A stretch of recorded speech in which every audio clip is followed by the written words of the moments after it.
За өнөөдрийн ээлжит яриагаараа шинэ Кёкушинкай карате шинэ давлгаа клубын багш дасгалжуулагч олон улсын хэмжээний мастер хар бүстэй 3 даантай ин камартагаа ингээд ярилцах гээд ирсэн байна. За ингээд миний урилгыг хүлээж авсан ин камартаа маш их баярлалаа. За баярлалаа. За тий. За тэгээд хоёулаа ингээд яриагаа эхлэхдээ ер нь юу яа өөрийн чинь одоо яг карате гэдэг энэ тулааны спорттой холбогдсон түүхээ ер нь яаж яваад каратетай холбогдов хэдэн настайдаа ер нь энэ карате гэдэг спорттой холбогдоод ингээд явж байгаа энэ талаараа эхлээд ярьж яриагаа эхлэе. За би ер нь бол хүүхэд байхдаа 16 настай байхасаа л каратег спортоор хичээлж эхэлсэн л та. Тэгээ урд нь яг хуу Монголд каратег спорт гэж орж ирээгүй байсан үе. Ер нь хүүхэд байхасаа спортоор одоо оролддог хөдөлгөөнтэй хүмүүс байдаг тийм л байсан л та. Хөнгөний гүйдэг хараадаг төрөл бүрийн юм руу орж секс дугуултанд хамрагдаж явсан. Тэгээ Монголд ер нь Кёкушин карате буюу одоо энэ тулааны урлаг анх хөгжиж орж ирсэн секс дугуулангуудад хамрагдаж хэлэвэнд ажиллаж эхэлсэн гэсэн үг тийм. Тэгэхээр тэрнээс хойш ер нь бол яг дунд нь ганц нэг завсарлаж ирсэн үед байсан ч гэсэн ер нь бол холбогдож явсаар байгаа л тасралтгүй одоо өнөөдөр хүртэл энэ спортоор ингээл хичээлэл явж байна. Тийм бай. За одоо энэ карате одоо яг энэ шинэ Кёкушинкай карате гэдэг чинь яг ямар онцлогтой каратегийн тулааны одоо урлаг вүлээ? Бусад каратегаас ялгаа нь юу гэдгийг? За яг хоо карате ч өөрөө дотроо бол төрөл нь бол олон болж байгаа юм. Олон ч явах үедээ нөгөө холбоодууд гэвэл олон байгаа шүү дээ. Бүр зөндөө олон холбоо байгаа.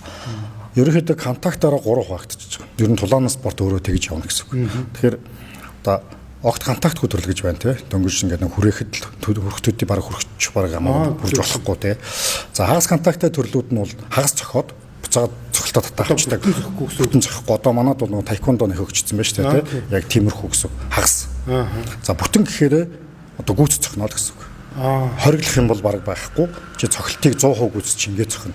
Тэгэхээр одоо юу гэдэг юм өвдөг тохоо хуулгаар бүх юмараа зохино. Амьдж хориотой юмнууд бол байна. Тэр нь эмзэг эрэхтэн зохихгүй ч гэдэг юм уу, нүцгэн гараараа нүрэлүү зохихгүй ч гэдэг юм уу, хоолоор зохихгүй ч гэдэг юм. За бос төрлөөр бол ер нь хөл гарлуу өшгөлөх зохих. За бүгд бүтэн контактаар буюу 100% хийгдэнэ гэсэн.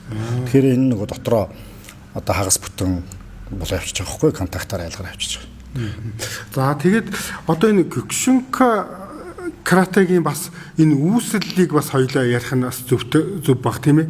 Үүсэл хөгжлөө одоо тийм. За тэгэхээр яг би одоо тэр нөгөө шинэ Кёкушинкай карате гэдгийг Кёкушин карате хоёрын ялгааг хэлэх гэж байгаад хэлсэнгүү л дээ. Яг Кёкушин карате маань өөрөө бол анх олон улсын байгууллага спортын байгууллага дэлхийд бүртгэгдэхдээ бол 1964 онд бүртгэгдсэн юм байл. Саяхны сүүлийн үеийн шинэ карате гэсэн үг байхгүй. Гэхдээ хуучин нөгөө Шотокан карате буюу одоо нэг хагас контакттай тийм каратегийн үүсэл хөгжлөөс бүтэн контакттай төрөл болж үүсэж орж ирж байгаа. Масутацо Яма гэдэг хүн энийг бүтэн контакттай каратегийн төрөл болгож орж ирсэн. За тэр цагаас нь хойш өнөөдөр хүртэл ингэж хүчтэй хөгжиж ирсэн.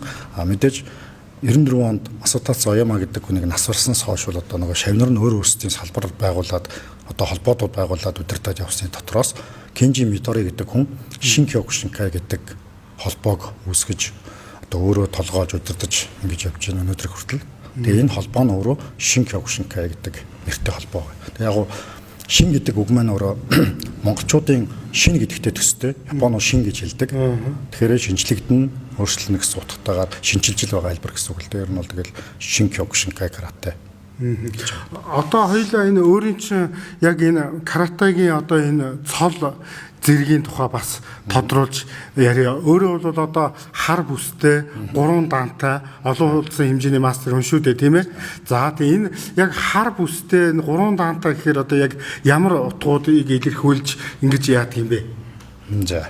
Тэгэхээр яг хоо ер нь бол карате чи өөрөө үндсэн 20 бүс байдаг.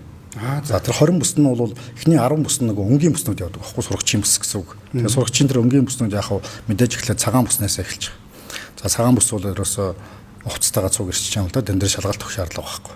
За тэгээд 9 10 гэдэг одоо 10 дугаар хүүхээс эхлэх гэсэн үг шүү дээ. Тэгээд 9 8 7 гэдэг доошо нэг хүртэл яваад нэгээсээ эхлэх хар бүс болчих. Буцаад хар бүс нь өөрөө 1 дан 2 дан 3 дан гэдэг дэше өгсөн явчихсан. Тэгэхээр одоо эхлээд улбар шар бүс авч जैन тий. Тэгээд цэнхэр болоод одоо шар болоод ногоон болоод хүрэн болоод хар болж байгаа. Дундаад ингээд зураа судар завсрын бүснүүд нь нэмэгдээ явчихдаг. Ингээд 10 болно гэсэн үг. Тэгээд нөгөө өнгийн бүснүүд чинь дуусаад хөрөн бүс болоод нэгдүгээр Q гэдээ дуусчихын тий Q гэж явна байхгүй. Тэгэнгүүт буцаад нэг дан гэдэг нөгөө хар бүс чинь нэг дангаас эхлэв. За. Одоо тэгэхээр чин дэлхийд Монголд одоо ингээд хар бүстэй хүн Монголд гээд дан гээд энэ талаар жоохон тодруулаад манад одоо ер нь ийм хар бүстэй хүн бас олон байх уу? Яг хоо ер нь бол байгаа олон байгаа. Манай энэ шинэ Кёкушин каратегийн холбоонд гэдэг ихэд одоогоор 15-6 хүн байна. За. Хар бүстэй тийм. Тэгээд дээд тал нь хамгийн өндөр зэрэгтэй дантай хүн бол манай холбооны ерөнхийлөгч Гом гэрэл гэж хүн байна. За Гом гэрэл багш маань бол одоо холбооны ерөнхийлөгч Бренчип 4 дантай. За. Тийм. Тэгээд араас нь одоо 3 дантай, 2 дантай, 1 дантай. Хүмүүс байгаа тийм. Кёкушин карате маань ер нь манай Монголд хизэнээс яг ингээд хөгжиж эхэллэхөө энэ талаараа жоохон ярилхөө. За тэгэхээр ер нь бол бид нар бол анх бүгдээрээ Кёкушин карате л байсан. Кёкушин карате маань явж байгаад 2013 онд бид нар энэ Кенжи Мидори гэдэг хүн удирдсан шинэ Кёкушин карате гэдэг холбоо нь ер нь их зүгээр холбоо байна.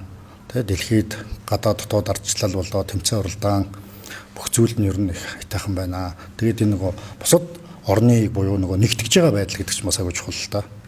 Одоо орны тоо гэх юм бол энэ ч одоо бидний анх орж байхад 2013 онд 96 орн байсан бол одоо 106 орн болцсон явж байна.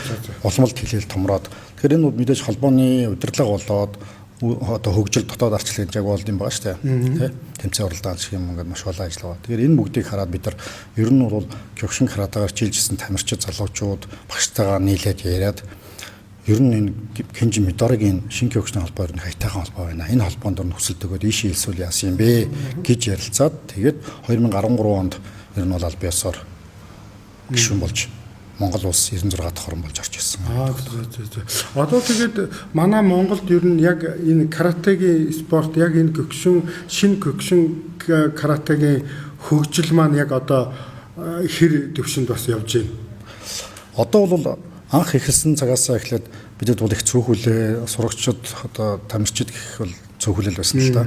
Яг одоо үндсэн бид идэл гэсэн үг шүү дээ. Одоо өөрөөсөө хичээлжсэн хүмүүс л бэлтгэлээ өөрөөсөө нийлээл нэг газар бараг нэг л клуб шиг л байсан бол одоо чи Монголд 16 7 клуб байна уу? Тэгээ хөдөө орон нутгатайгаа нийлэхээр тийм байгаа бах.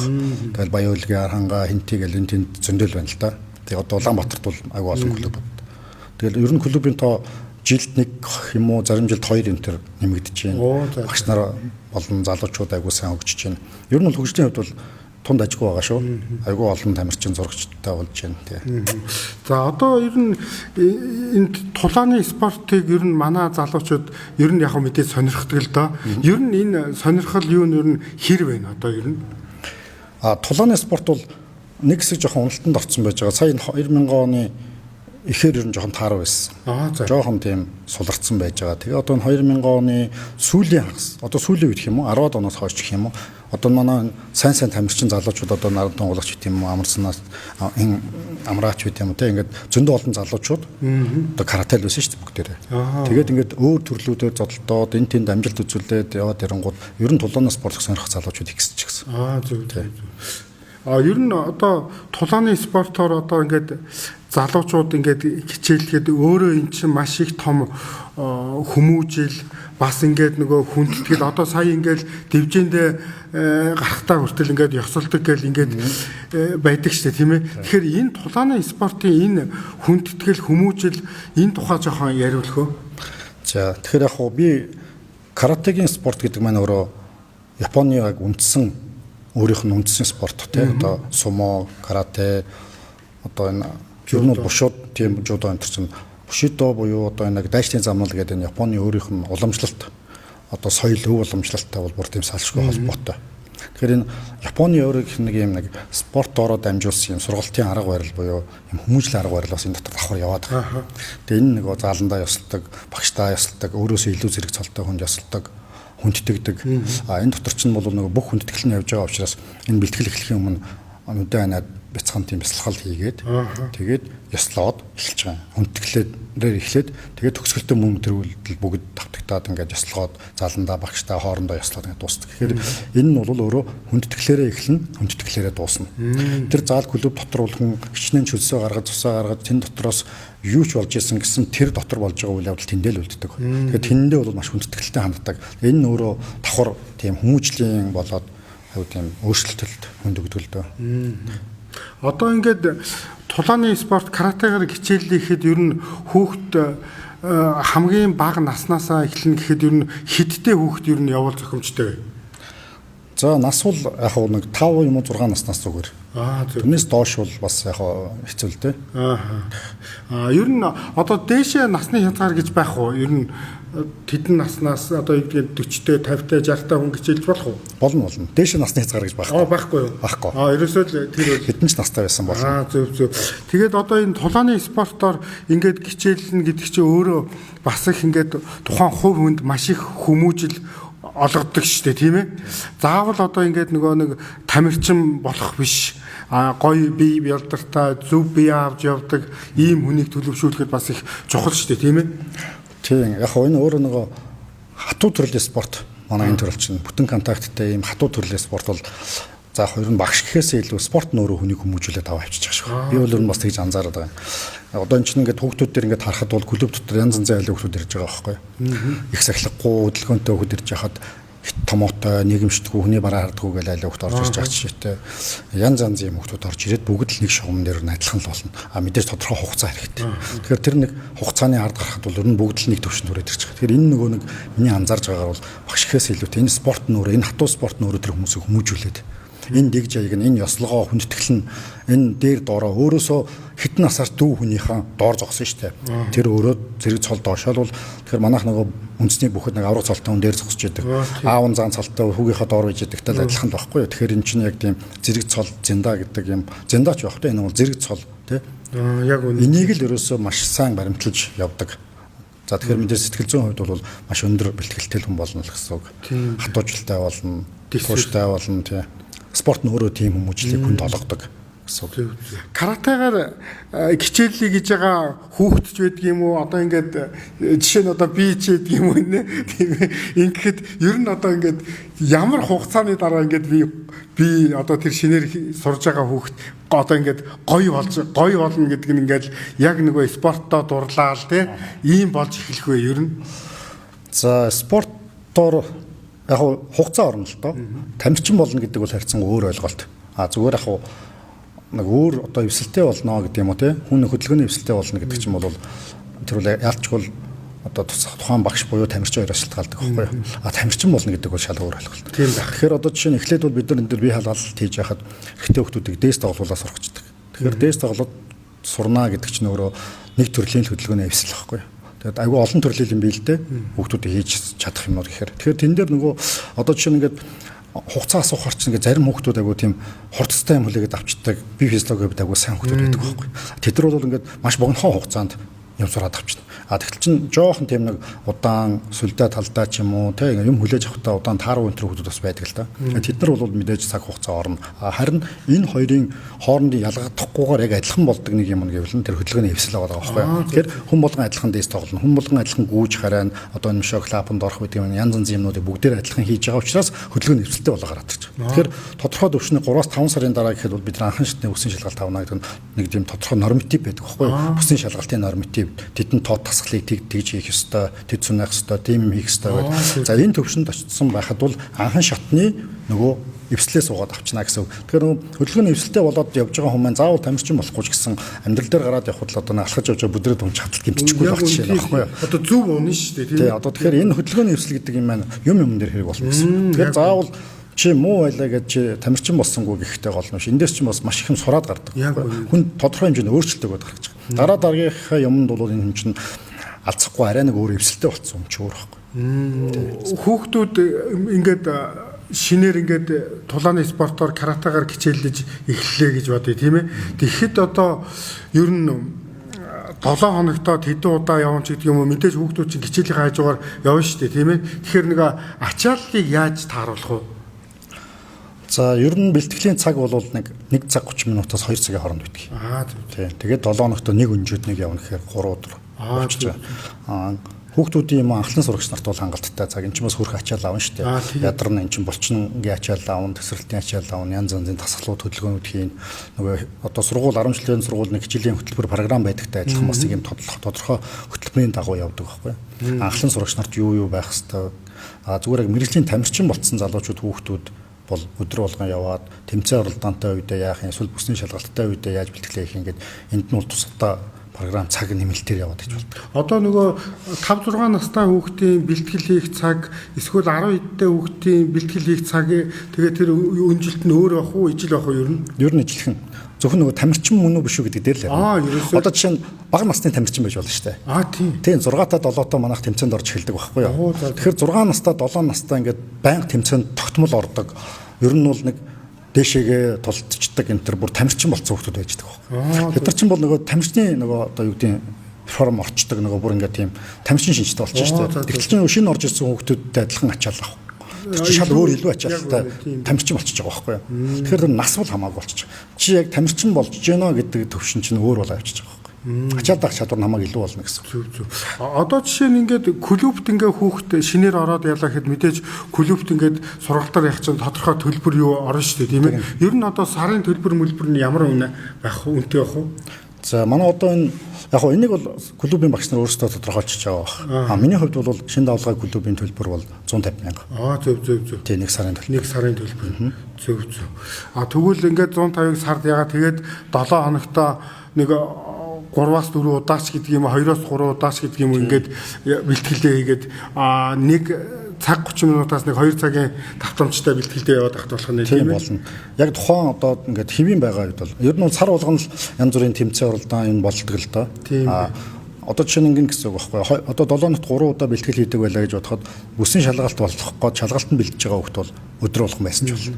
Тэмцээнд орох гээд тэмцээнд бэлдэж байгаа хүүхд өдөр болгон байсан ч болно. Тэгэхээр заавалчгүй өдөр 3 удаа л ирэх хэвээр, 2 удаа ирэх хэвээр, 4 удаа ирэх хэвээр гэсэн юм байна. Тэгээ яг миний гол ингээд нөгөө шинэ хүүхдүүд яаж явдггүй гэдээ асуугаад байгаа нь одоо өнөөдөр ингээд нөгөө хүүхдүүд маш их утасны хамааралтай болцсон. Ингээд нөгөө дэлгэцийн маш их хамааралтай болцсон тий. Ер нь ингээд нөгөө хөдөлгөөний хойрогшил, хөдөлгөөний дутагдлалд маш их орж байгаа байхгүй. Тэгээ миний одоо гол нь ярих гээд байгаа өнцөг болохоор нөгөө хүүхдүүдийг тамирчин гэхээсээ илүү одоо ингээд гоё бие бялдартай, гоё ийм одоо хүмүүжлэлтэй гэдэг талаасаа энэ тулааны спортыг онцолж хоёлаа яриул тийм ээ. Тий, яг одоо би бол өөрөө ингээд олон жилийн спортоор явчихсан болохоос тэр юм анзаараад хахад хүүхдүүд хит их тэмцэлтэй байна уу да, хөдөлгөөний дутагдал их байна уу да гэж хараад байгаа юм. За утасны хамаарал бол тэтгэрэнгүй дэлхийн нийтэр хүн болгон бүр том хүн ч гэсэн асуудалтай болчихсон. Тэгэхээр яг бэлтгэл хийгээд хөлсөө гаргаж байгаа хүний нэг юм зорилго төлөвлөгөө одоо өөртөө итгэх байдал, бусдад харьцаж байгаа харилцаан дээр шал өөр болоод ороод ирдэг. Тэр чинь нэг нийгэмшээд нийгмийн харилцаанд ороод ирж штэ. Өөрөөсөө өөр олон хүүхдтэй дээшээ доошоо олон насны хүмүүс нэг дор цуг байна. Бид нар бол жишээ нь on family буюу нэг гэр бүл гэсэн өрөөнд ор ингээд хүүхдүүдийг бэлдээ. Та нар бол нэг гэр бүл шүү. Та нар бол нэг хамт олон шүү, баг шүү гэдэг ингээд явахад бол тэд нар шал өөр очирсан. Ер нь бол өөр л болчихж байгаа гэсэн үг. Тэгэхээр тэр утасны хамааралч байна уу? Эсвэл одоо бэлтгэлийн хөдөлгөөний болоо дутагдлууд байна уу? Энэ бүгдийг бол ер нь заал клубын ийм сургалтууд бол илүү нөхөж өгнө. Зөв гэдэг бол тэмцээн уралдаан гэдгээр бол амжилтаа хэмждэг тий. Ер нь одоо яг энэ каратегийн тэмцээн уралдаан манад болоод дэлхийд ер нь хэр их одоо ингэ давтамжтай зохиогдож юм болов. За дэлхийд гэвэл энэ ч нэг сар болгон.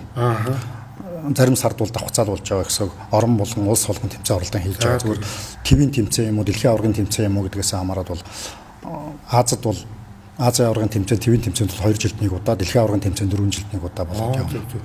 За Монголд бол олон улсын чанартай тэмцээн болол яг манай шинэ Кёкушин каратегийн төрлөөр бол одоо энэ оны 2025 оны 9 сарын сүүлээр Төв Азийн наадам гэж анх удаа зохиогдож байгаа. Тэгээ тэр бол яг энэ анх одоо Казахстан талаас ерөн санал болгоод Монгол тэрийг дэмжиж тэгээд манай Монгол улсад Улаанбаатар хотод зохиогдож байгаа юм том тэмцээн байна. Тэгэхээр ер нь бол Төв Азийн наадам гэдэг бол одоо тэгэл Станы орнууд болоод Иран одоо энэ яг болоод нөгөө томчууд орно шүү дээ.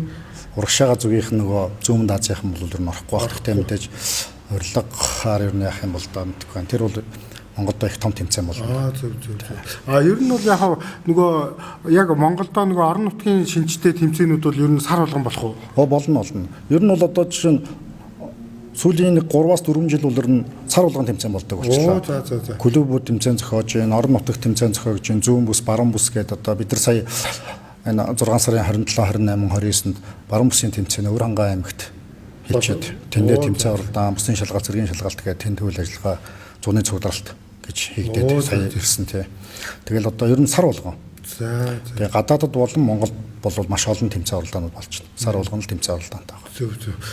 За ингээд өнөөдөр миний урилгыг хүлээж аваад энэ сайхан Кёкушинкай каратегийн шинэ Кёкушинкай каратегийн тухай ер нь энэ тулааны спортын тухай ингээд илэн далангуу, нинуугуу маш их дэлгэрэнгүй ярьж өгсөнд маш их баярлалаа. За тэгээд энэ спортын замналд амжилт хүсье.